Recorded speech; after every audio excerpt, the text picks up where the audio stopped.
Nevada, USA. This is the valley where the giant mushrooms grow.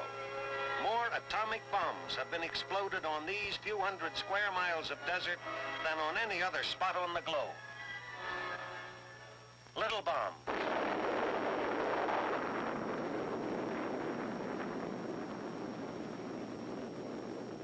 Big bomb.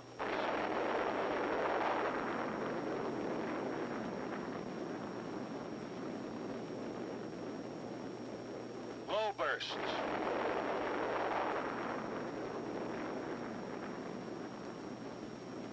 And high bursts.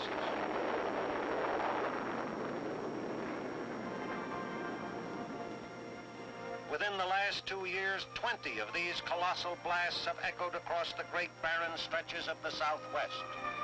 This testing ground in our own backyard, just an aerial stone's throw from the Los Alamos laboratory, has been used only for experimental devices below certain power levels. Even so, it has been hugely valuable. It would have cost months of precious time and millions of dollars more to do this testing at the Pacific Proving Ground on Eniwetok Atoll. Interwoven throughout the story of the Nevada tests is a second story, the story of the part played by the United States Air Force, operating here under the command of Major General John S. Mills, responsible for Air Force participation in the nuclear weapons program. With this help, the help of Air Force personnel, equipment, and veteran know-how, the tests afforded much earlier completion dates than would have otherwise been practical, yielding information vital to the big picture, national defense. Of the 20 bombs that were detonated, 14 had to be aerial drops, pinpointed with unerring accuracy to meet the requirements of atomic scientists. But the delivery of the A-bomb is only one phase of Air Force support of the Atomic Energy Commission's test program. As Shock Day approaches, a steady flow of information comes into Weather Central at the AEC's control point. Weather conditions must be right for test purposes and air operations, and from the standpoint of safety, the priority watchword of the whole program.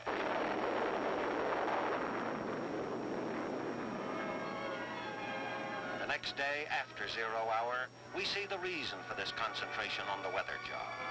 We see its relation to the huge fact which remains after every nuclear detonation, the atomic cloud, the towering, angry ghost of the fireball.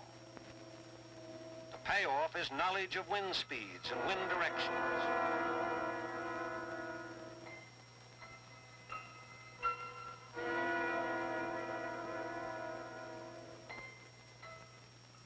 After the explosion, Air Force helicopters survey and monitor the acres of blast area with sensitive radiation counters.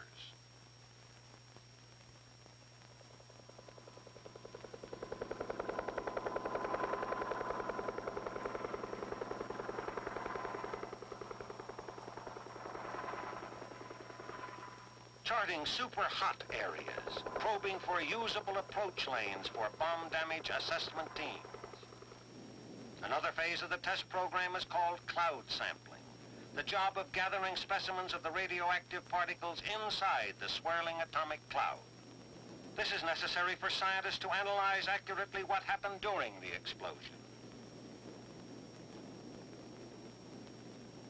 The sniffers, which gather samples, are ingeniously designed filter traps mounted on the wings and fuselage of the collecting aircraft. The sampler crews do a job considered impossibly dangerous a few years ago. Since then, advanced techniques make it possible for these trained crews to fly through the cloud without harm, even to stay inside of it for a while, if they observe the precautions taught by experience.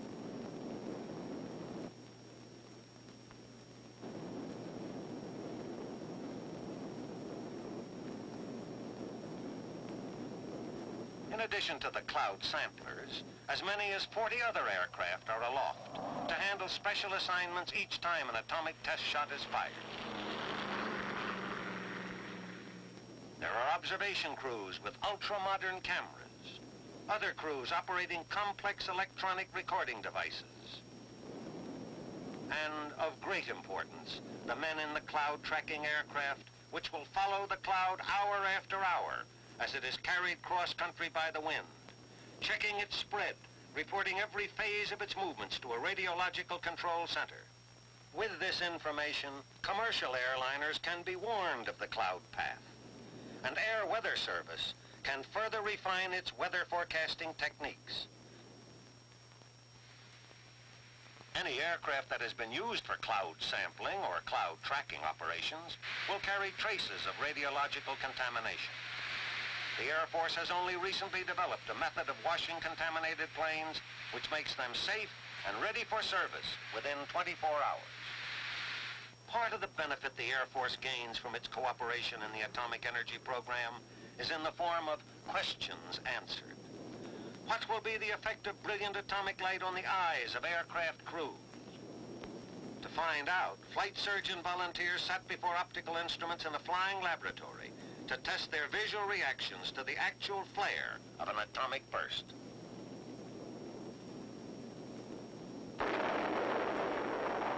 The result? Not one of these volunteers suffered any permanent eye damage.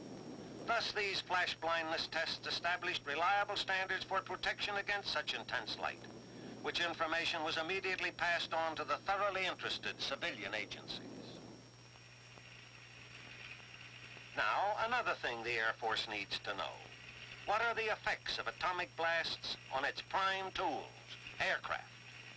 So a number of aircraft, some obsolete and some latest models, were placed at various angles to the blast, because we must learn how to protect our own fighters and bombers, as well as how much damage we can do to the best of the enemy's aircraft. With the test setup completed, we move back and wait through the tense moments while the bomb falls. As it explodes, 100 high-speed cameras and 1,000 instruments record new evidence of the enormous destructiveness of the atom bomb.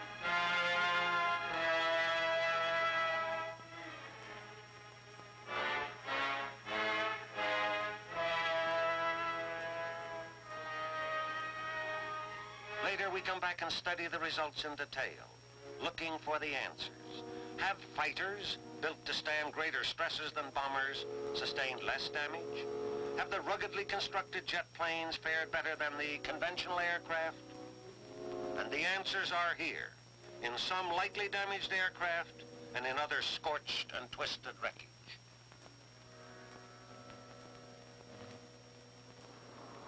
From these findings, the Air Force adds new pages to its understanding and its mastery of atomic warfare.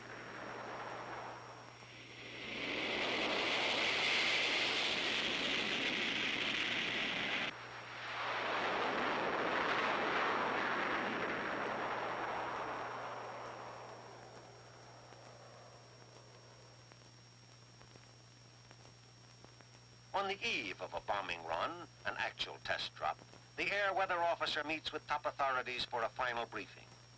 All groups concurring, the decision is made, as here by Dr. Alvin Graves, Scientific Test Director, and by Mr. Carroll Tyler, Test Manager for the Atomic Energy Commission. Well, Carroll, I think we should go ahead. Okay, Al, we have a shot. The standby period is over. The scores of activities that go into an atomic strike begin to mesh together. Aircraft crews get their final briefing. I am confident that you will execute this mission successfully. Now let's go and have a good mission. Out on the flight line, the drop aircraft is wheeled into position for loading. An intricate job with no room for fumbling.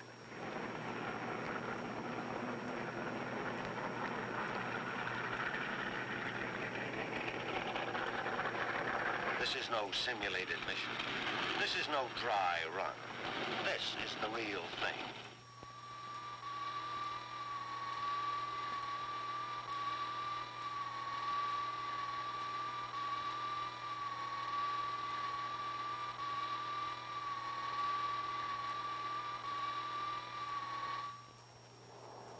With an atomic bomb loaded in the bomb bay, the strike is launched. Rosebud, code name for this B-50 drop aircraft, is in the air.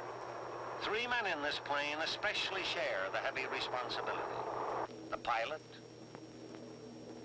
the radar navigator, and the bombardier. Once cleared from the base area, Rosebud climbs toward operational altitude. At the AEC control point, the progress of Rosebud, mile after mile, is charted carefully and matched against its predicted course. The test authorities stand by for any emergency decisions that may be needed.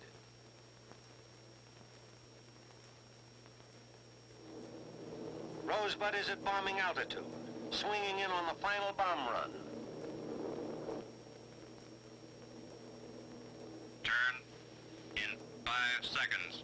4, 3, 2, 1, turn.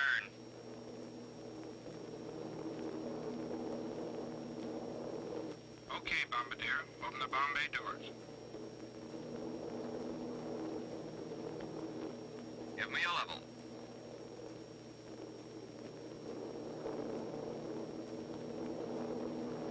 Level. And now, as the final seconds tick away, the bombardier becomes the most important man in the drop plane. The target he must hit is 6 miles below. These nuclear tests demand that the bomb be released within a timing tolerance of plus or minus 2 seconds. The bomb must fall within a scant 100 yards of dead center. Teamwork, precision, experience, all raised to the nth degree.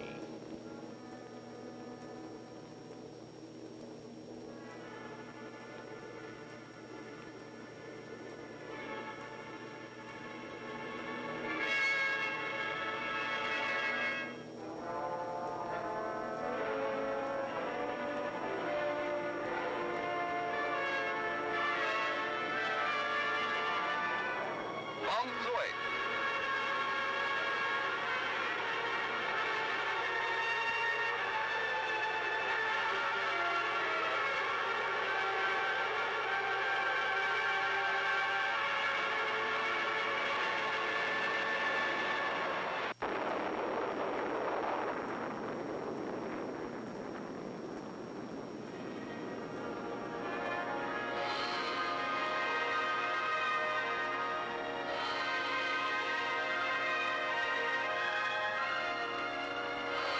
This is what happens in the valley where the giant mushrooms grow.